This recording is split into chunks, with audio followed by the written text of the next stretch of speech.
PEGI 18.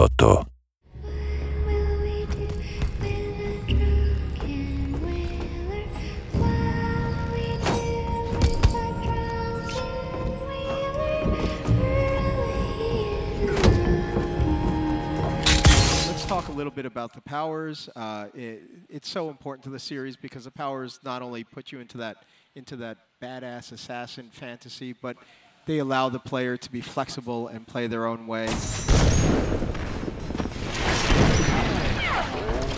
Initially, we saw Void Strike. She can charge that up and attack with it. You know, in our suite of combat where you're blocking and assassinating, and it matters whether people are aware of you or not, whether you assassinate them or you produce a fatality. It's a fast-paced sort of combinatorial system. And adding in something that lets you just like drive one enemy back and destroy them, a Void Strike, is something we wanted to do. Her mobility power is called Displace, where she can leave a marker in the world and snap back to it. It's like Billie Lurk can be in two places at once and then decide which one of them is the right place that she should be. You mentioned something very interesting about how Billie gets her powers. She's not actually marked. Right. So there are new gadgets and gear, and those are connected to her powers. Tell me what that means. Billie derives her powers from artifacts that are tied to the Void. She has the sword, again, that was used to originally sacrifice the person who became the outsider.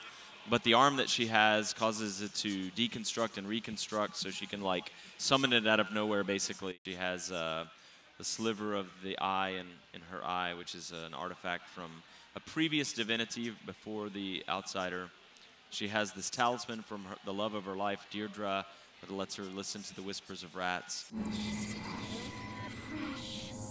We also have one cool gadget that I want to ask you about called the Hook Mine. The Hook Mine is something that the game design team prototyped and worked on and just put a lot of love into. But the idea is that you can leave it on a wall or floor or ceiling, and magnetically it will drag an enemy over to it and hang them from that spot or whatever. It's intended as a non-lethal device. However, if you put multiple up, it will pull the enemy from different sides and eventually rip them apart.